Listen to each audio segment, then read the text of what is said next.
예. 우리가 139편에서 전지전능하신 하나님, 또 어디에나 편재해 계시는 하나님, 그리고 모든 피조물, 특히 사람을 하나님께서 창세 전부터 아주 치밀하게 계획하시고, 그리고 주님이 뜻하시고, 눈으로 본 그 모양대로 우리를 창조하셨다고 했습니다.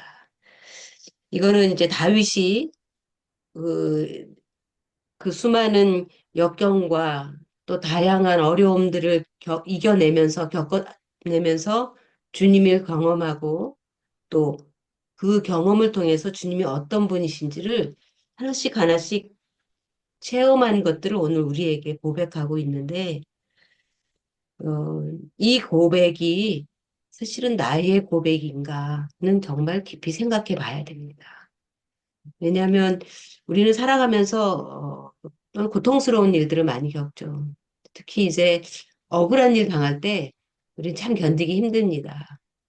또 내 마음과 내 의도가 악의적으로 또 받아들여질 때 그게 더 힘들지요. 그리고 정말 우겨쌈을 당한 것 같은 그런 환경 속에 처해 있을 때 고통스럽죠.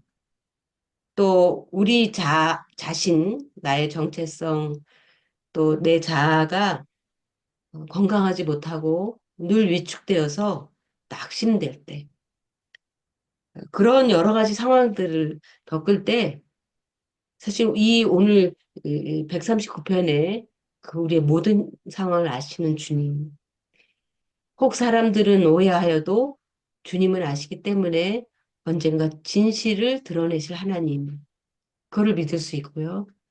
내가 어디를 가든 그 주님이 사망의 음침한 골짜기까지도 그분이 나와 함께 계시고 흑암이 빛과 전혀 구분하지 않으시는 하나님에게는 흑암도 빛과 같다고 하는 그러한 하나님의 어디에든지 계시는 그 하나님의 능력.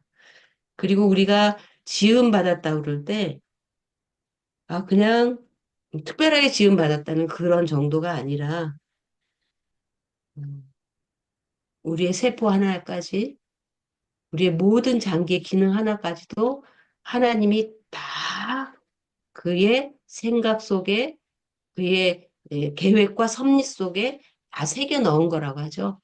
어떤 그 창조과학자가 그 한동대 음, 과학자가 그렇게 이제 이, 발표를 했더라고요.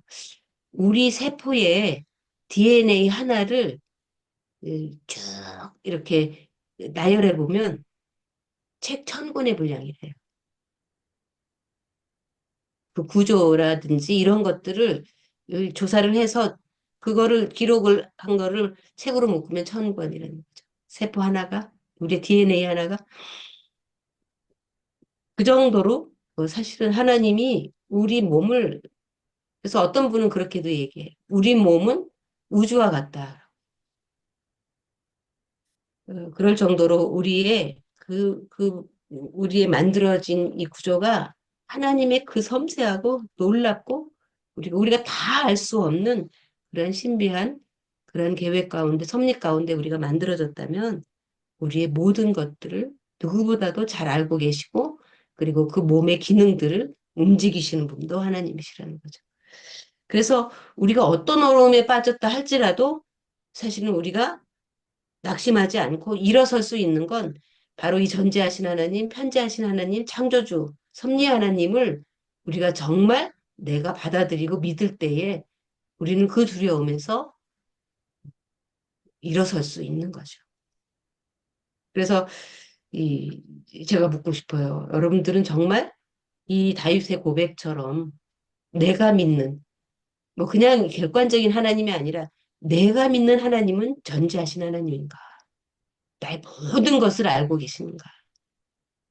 그분은 내가 어떤 상황이 있을지라도 그분은 나와 함께 계시는 그분인가? 또 내가 나 자신에 대해서 마음에 들지 않고 또 내 몸에 어떤 문제가 생겼다 할지라도 그거를 지으신 분은 하나님이신가. 그리고 그 하나님이 지으실 때 그분의 눈에 선하게 보이신 그렇게 만드신 주님이 가장 만족하시는 그 나라고 내가 인정할 수 있는가. 우리는 때로 자기 자신에 대해서 불만족하는 사람들이 많죠. 우리 아들은 특수교사예요. 그러니까 이 아이는 계속해서 이제 발달 장애인들 아이들을 가르치는 거예요. 그 자기가 원해서 그런 것도 나선 것도 아니에요. 그렇지만 그는 어쨌든 태중에서 하나님의 만, 창조로 만들어진 거예요. 그럼 하나님이 보실 때 가장 아름다운 것이 우리가 볼 때에 이상하다고 하는 거죠. 사실 우리의 기준, 우리가 일반적으로 갖는 기준은 로는 이런 논리가 받아들여지지 않죠. 그러나 하나님은 존재 자체를 당신의 형상으로 만들었기 때문에 가장 아름다운 당신의 닮은 자로 만드신 거죠. 이런 하나님을 받아들이고 믿는 자가 오늘 읽은 이 본문 말씀에 고백을 할 수 있는 거예요. 사실 1절에서 18절까지의 말씀하고 19절에서 24절까지의 말씀은 전혀 색깔이 다릅니다. 그렇게 하나님을 찬양하고 하나님의 그 성품을 그냥 완전한 그 하나님의 모습을 찬양을 하고 높였는데 19절에서부터는 22절까지는 하나님께 악인들을 고소하는 거예요.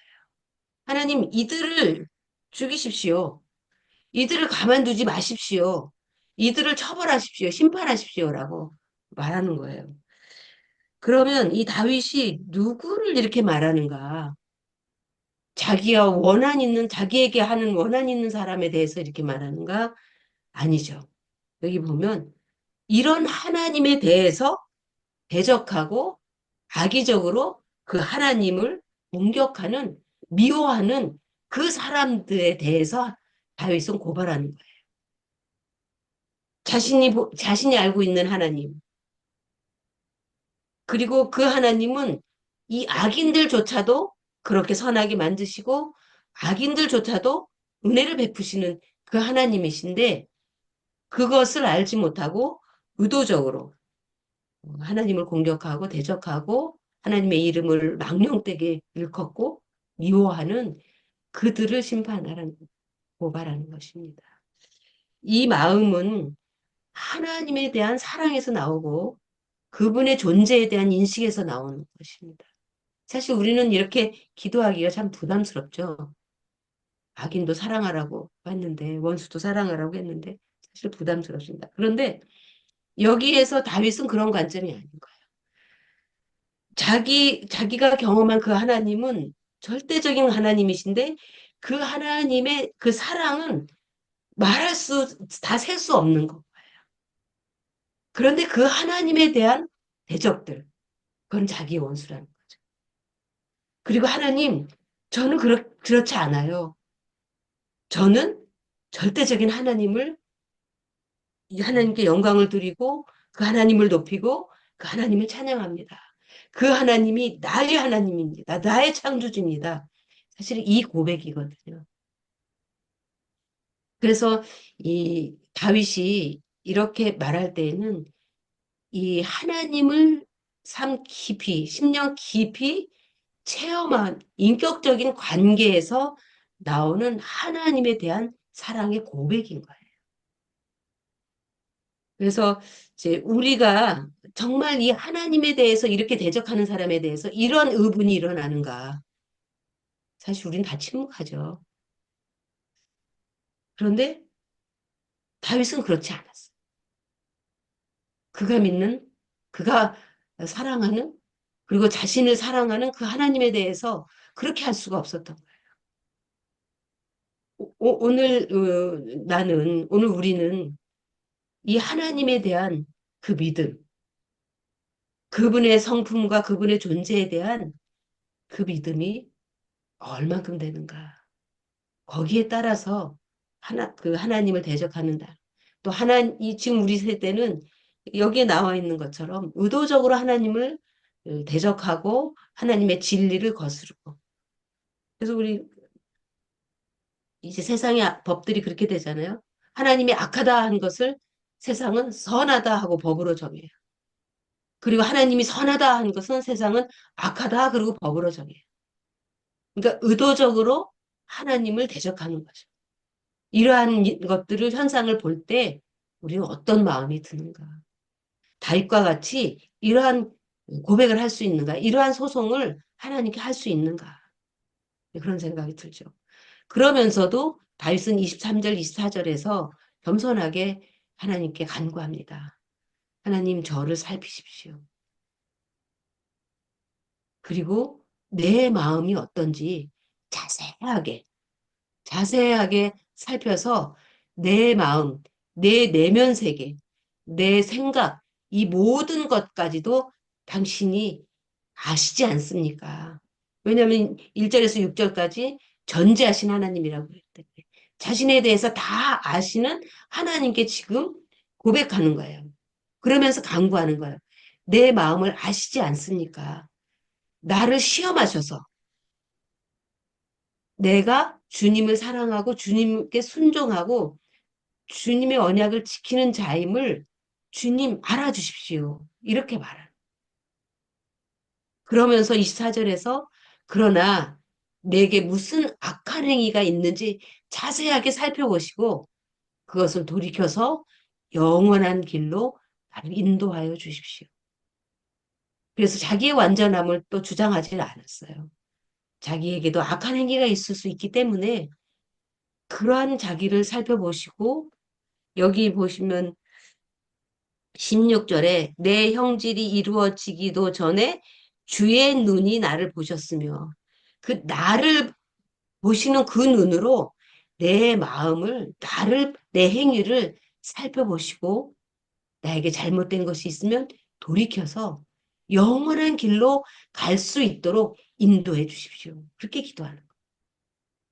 오늘 우리가 하나님을 대적하고 악한 일을 하는 사람들에 대해서 달같이 기도하기에는 우리의 사랑이 너무 부족합니다.